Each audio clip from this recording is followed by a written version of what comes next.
by highlighting lahat ng mga negatives, okay? Yeah, normally pag nagkakaroon ka ng spiritual awakening, dumadaan ka talaga, my dear, sa lahat ng mga pangit, masisikip, mababaho, makikitid na mga daan, okay, malungkot, okay? Pero yan yung tanging paraan, my dear, para magkaroon ka ng spiritual awakening. I'm very, very sorry to break yung expectation ng ibang tao na parang kinakailangan mo lang mag-meditate, kinakailangan mo lang umupo, kinakailangan mo lang isabit yung sarili mo kung saan mo isasabit, kinakailangan mo lang mag-fasting or something. Isa sa mga pinaka, I think this is the number one, no? Kung di ako nagkakamali, ito yung pinaka number one. Yung dumaan ka sa mga difficult moment. Kasi yung mga difficult moment na yon, kahit saan mo religion yan tingnan, my dear, no? Yung mga difficult moment na yan yung nagko-connect sa'yo dun sa yung higher self. No, yan yung nag-aano sa'yo, yan yung parang kumakalabit sa'yo na mag-connect ka dun sa higher self. Okay, parang ganon. Pero itong somebody na ito, hindi niya hahayaan yon. So there's a tendency na baka sasabihin niya, ay hindi totoo yan, yung pinaniniwalaan mo, kung sino man yan, hindi yan totoo, hindi yan nag-i-exist. No? So there's a tendency na nandito si devil. The devil is here. Let me see, what is this? Okay, we have here the Three of Pentacles. Okay. Three of Pentacles. Medyo kakaiba tong ano na to, kakaiba yung kanyang image. Kasi parang ang nangyayari dyan yung, para bang may tutulong na dalawa, parang ganon, or tapos ikaw to, na parang masyado kang hopeless. So what is going on over here? I think,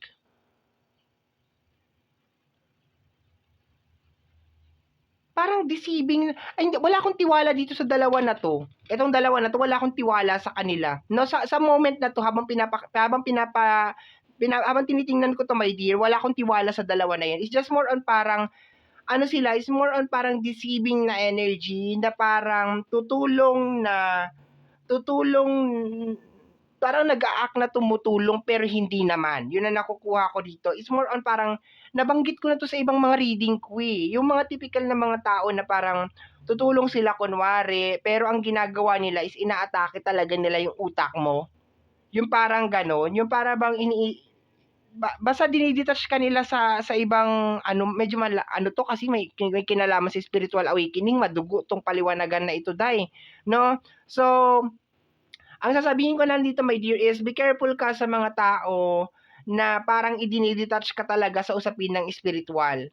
Yung para bang sinasabi na kami lang yung makakatulong sa'yo, kami lang yung, parang ganito, yung parang masyado siyang ano, masyado siyang entitled, na parang ako lang yung nakakaalam ng lahat, kasi nanggaling ako dyan, nangyari sa akin yan, yung mga ganun. And parang, although, totoo naman na baka naman talaga nanggaling siya ganun, sa ganun na sitwasyon. Pero, to the point na tatanggalin mo yung usapin ng spirit, yung parang ganon. So, be careful ka doon, ha? Be careful ka sa mga ganon na klase ng tao, my dear. Kasi, wala nang iba pang, para sa akin although sabihin natin na kagaya sa amin, mga tarot card reader kami, although yes, guidance lang naman kami, pero wala kaming karapatan, my dear, na tanggalin sa'yo yung belief system mo sa kahit anong religion pa man yan na kinagisnan mo. Wala kami sa lugar para sabihin na mali yung ginagawa mo ngayon, or ito yung tama, itong ginagawa namin. Wala kami sa lugar, o wala ako sa lugar, my dear, para gawin yon. Okay? Yung pababain yung faith, yung gamitin, my dear, yung sitwasyon mo ngayon, para pababain yung faith mo, 'di ba? Kasi dapat this is the time nga eh. This is the time, my dear, na kumapit ka dyan sa faith mo, na maniwala ka na binibigay sa iyo yung pagsubok na yan ng may dahilan, okay? Na yan ang tanging paraan para mas maging malapit ka pa sa ating buong may kapal, sa ating creator, okay? Pero ang nakukuha ko dito, my dear, is merong mga energy na parang nilalayo ka doon, no? Nilalayo ka nila doon sa usapin ng spiritual na yon, sa paniniwala mo. There's a tendency, my dear, na possible din na maramdaman mo, kini-question mo, nag-i-exist ka ba? Totoo ka ba? Yung parang ganon. Kasi kung nag-i-exist ka, bakit mo ko pinahirapan ng ganito? Bakit mo ko idinadaan sa ganito? And that's totally wrong, my dear. Nag-i-exist siya, ako na nagsasabi sa'yo, nag-i-exist siya, my dear. It is just more on, napakarami lang talagang mga tao na ganito, my dear, na super, super deceiving. As in, super, super deceiving talaga, my dear. Na imbis na tulungan ka sa awakening mo, ang gagawin is ilalayo ka talaga, my dear, sa awakening mo. So this is the time, my dear, na maniwala ka sa blessing, maniwala ka sa miracle, maniwala ka sa gift, na kung ano man yung pinagdadaanan mo, my dear, ma-overcome mo yan. And umalis ka sa mga tao na fake, na kunwari tinutulungan ka, na kunwari pinapagaan yung sitwasyon, pero sa bandang huli, maiisip-isip mo, wala na, tinanggal na nila yung usapin ng spiritual sa buhay mo. You start questioning your beliefs, you start questioning your religion, and okay lang naman, 'di ba, na nag-question ka, pero to the point na mawalan ka ng tiwala na ma-o-overcome mo 'to ng dahil sa gabay at basbas ng ating buong may kapal, 'di ba? That's totally wrong. That is totally wrong. Hindi mo maaabot o hindi mo ma-overcome yung mga bagay-bagay nang walang guidance ng ating buong may kapal. Okay, this is going to be a very, very difficult, my dear, na ipaliwanag na scenario or sitwasyon itong nangyayari sa iyo ngayon because of there's a lot of reason kung bakit difficult to. Pero ang gusto ko lang sabihin sa iyo, my dear, is be careful ka sa mga tao, my dear, na gusto kang mag-quit, na nilalayo ka, my dear, sa katotohanan or dinideceive ka o niloloko ka. Okay, be careful ka doon. We have here the energy of wow, nakakorbata talaga. Nakakorbata, parang nagpe-present, my dear, oh. 'Di ba? Talagang very, very well presented talaga ang mga person, talagang with matching korbata pa, with matching mga visual aid pa, yung mga ganyan, 'di ba? So, be careful ka, my dear. Like, be careful, be careful, be careful ka sa mga people na ito, okay? Like, ngayong araw na 'to nagkalat sila na inaano ka dun sa awakening mo. We have here execution. Okay, nung sinusulat ko ang execution, ang ano ko diyan is more on Pirates of the Caribbean. No, yun ang inspiration ko diyan nung sinulat ko yung execution. Nung ano ko yan is like yung scenario, my dear, na papunta si Jack Sparrow doon sa dadaungan and then nakita niya yung mga nakasabit na mga kapwa niya rin mga pirates na nakahang. Doon ko naramdaman, my dear, yung execution, yung inexecute yung mga pirates na yon. Okay, that's what I'm getting from it. And yun ang eksaktong ginagawa nila ngayon, my dear. Makinig ka sa akin na mabuti. Although, makinig ka sa akin na mabuti, my dear. Kung ano man pinagdadaanan mo ngayon, as long as magtiwala ka lang sa ating buong may kapal, as in buong tiwala, my dear, as in 100% na buo, connect ka sa kanya, my dear, ha? Itong awakening mo, my dear, pinapakita lang sa nito, my dear, kung gaano kagaling yung mga tao. No, kung gaano kagaling yung mga tao na ilayo ka talaga dun sa awakening, no? Pero ako na nagsasabi sa iyo, my dear, you will be okay. You will be fine. Okay, walang masama na tumanggap ka ng tulong galing sa ibang tao, pero huwag mong aalisin yung kabilang side.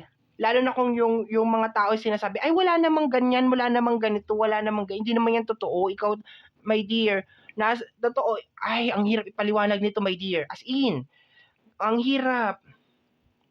Kasi kanya-kanya tayo ng experience. We have here, maging masaya sa tagumpay ng iba. Okay. No? So, maybe you are under pressure, my dear.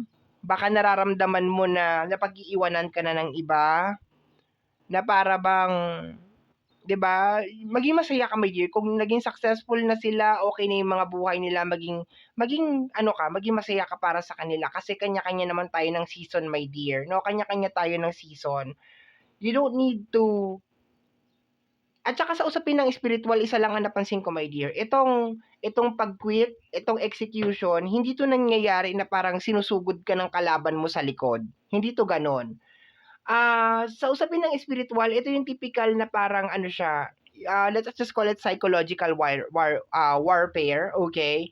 Nasa utak siya nangyayari. No, once na naging scrambled na yung mga bagay-bagay sa utak mo, kaya nga sabi ko, my dear, kung magulo yung utak mo, huwag ka manood ng taro. No? Huwag ka manood ng taro. This is the time, my dear, na mag-pray ka, mag-meditate ka, huwag ka manood muna ng tarot kasi hindi lahat ng tarot card reader, okay. Hindi lahat ng tarot card reader, talagang ang pinaka-purpose is makatulong sa kapwa. Yung iba, ang pinaka-purpose lang talaga is kumita, magkaroon ng sahod or something. Yun ang pinaka-purpose, my dear. So, you need to be very, as in, be careful ka, my dear, pag meron kang pinagdadaanan, if you are in loss, if you are broken-hearted, if meron kang mga bighati, pagsubok sa buhay na pinagdadaanan, be careful ka, my dear, sa mga pinakikinggan mo, sa mga taong sinasamahan mo. It's better na mag-pray ka muna or mag-meditate ka or isolate mo muna yung sarili mo, my dear, para makapag-isip ka ng mabuti, ma-analyze mo yung mga bagay-bagay, and it's always better na maghanap ka ng isang tao talaga na, pero mahirap na 'to ngayon, eh, sa panahon ngayon napakahirap na makahanap talaga ng if I will be is more on the mga monk, okay. Pero meron na rin mga issue yung mga monk, eh. Meron na rin silang mga issue kasi. So, ang hirap na rin talaga. Pero kung makakahanap ka sana ng isang tao talaga na maga-guide ka, na talagang totoo, na talagang bibigyan ka talaga ng clarity sa mga bagay-bagay, mas maganda. Pero yung makikinig ka lang talaga sa mga random advices ng kung sino-sino lang, mahirap yun, mahirap. Pakiramdaman mo lagi, lalo na pag nakikinig ka ng mga tarot card, pakinggan mo na mabuti. Ano ba yung, pagkatapos ko manood ng tarot card, ano ba yung naramdaman ko? Lalo bang gumulo? Or nalinawan ba ako? Nagkaroon ba ng clarity? Yung ganon. You need to know, my dear Virgo, ha? Kasi itong nangyayari sa'yo, this is a form of awakening. And kaya ako maingat na maingat, my dear, na nagsasalita. Kasi ayokong makadagdag sa gulo sa utak mo. Kaya ako pinapaliwanag ng parang iba. No, kung makikita mo, medyo lumalayo na ako ng konti. Kasi gusto kong makahanap ng paraan kung paano ko ipapaliwanag sa'yo to, my dear, na kung ano yung nararamdaman mo ngayon, normal yan. Ang hindi normal is yung parang makaisip ka ng mga bagay na lalo magpapalala dun sa sitwasyon mo. No? At ang pinaka ano pa diyan is yung maniwala ka sa mga tao na napakagaling mag-present. No, na dito ako nahirapan, my dear. Dito ako nahirapan kasi ang daming tao na napakagaling talagang mag-present na parang akala mo talagang legit talaga sila. Na as in talaga super super legit, as in. Na lately ko lang talaga na-realize na parang ay okay, may mali sa tao na 'to. Kasi ang ginagawa niya is fabricated yung sinasabi niya, hindi talaga 100% na totoo. Okay, I hope nagkakaintindihan pa rin tayo. Lihim na galit. There are some people, my dear, na yung kanilang agenda is merong konting lihim na galit. Okay. I will set some example, my dear. Okay, for example, ito. Nagpunta ako sa isang Bible study. Okay, this is a Bible study. Noon-noon pa, matagal na. So, umupo ako doon, and I will be very, very honest, na kaya ako napasama dun sa Bible study na yon is because of pogi yung pogi yung yung magpi-preach, no? Pogi siya. Pero nung walang masama dun sa ginagawa niya kasi nagpi-preach siya eh. I really admire it. Wow, as in, promise walang halong fabrication. I really admire yung mga tao na nagpi-preach, yung mga nagkapalaganap ng salita ng Diyos. Talagang ina-admire ko talaga. Talagang love na love ko talaga kayo kung kayo nagpapalaganap ng salita ng Diyos. Na-turn off lang ako sa kanya because habang nagsasalita siya, may mga tinitira na siya. Which is nararamdaman ko habang nagsasalita siya, yung galit niya nandoon. Tinitira niya yung ganito, tinitira niya yung ganitong religion, tinitira niya yung ganyan, tinitira niya yung ganon, which is nawawala yung pagiging sincere or pagiging legit nung kanyang ginagawa. Kasi meron siyang mga pinapangalanan na mga parang lumalabag doon sa kanyang Bible study, ganon. Okay, meron siyang mga pinapangalanan na something. Okay, let's go na tayo, my dear. Ang mahaba na yung reading natin. Okay, we have here the energy of harap-harapan ka niloloko. Be careful, my dear, sa mga nakukuha mo na information nowadays. Okay, we have here the energy of the Two of Swords, denial, deceiving na energy, my dear. Nakita ko kasing oras na sa 19 minutes na tayo. So, ayoko masyadong pahabain tong reading natin. We have here the energy of conflict, divorce, goodbye. Okay, may mga tao na kailangan mong ikat ngayong araw na to, especially kung hindi naman sila nakakatulong.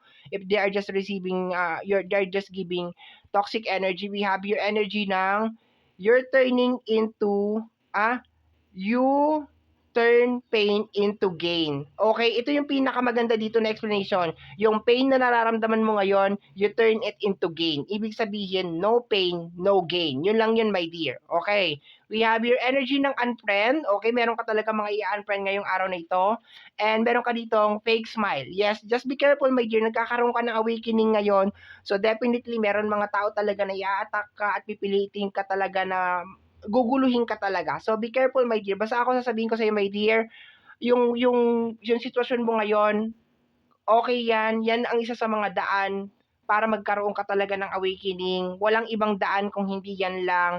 Kailangan mong ma-overcome yan. Kailangan maging palaban ka. You turn your pain into gain. Parang sa pag-workout, my dear, hindi ka magkakaroon ng muscle kung hindi ka makakaramdam ng pain. And ang pinaka-highlight dito, my dear, is, ang dami-dami ko sinabi kanina, ang pinaka-highlight dito, my dear, is be careful ka, my dear, sa mga tao, my dear, na pinabababa ang frequency mo, ang energy mo, ang faith mo. Be careful ka sa mga tao na yon. Immediately unfriend them. Sa mga tao na nagbibigay ng fake smile, meron mga lihim na galit, makipaghiwalay ka kaagad. Separate yourself from them, remove them from your life. Hindi sila helpful, hindi sila makakatulong. So, take care of yourself, my dear Virgo, sa mga araw na ito or sa araw na ito, my dear, June 2, 2026. Okay, I hope naintindihan ninyo yung paliwanag ko, yung explanation ko. Kung hindi man, ibig sabihin, hindi ka dito, hindi para sa itong reading na to. Okay? So, my dear, ito ang nasagap ko na message, energy para sa araw na ito, June 2, 2026. Okay? So, kagaya po ng sinasabi ko or sinabi ko, my dear, sa bandang unahan ng ating video, ang tanging hiling at dasal ko lamang po sa ating buong may kapal na ang mga readings na ginagawa ko ay nakakatulong po sa ating lahat. Maraming salamat po. Thank you, my dear Virgo, and take care of yourself.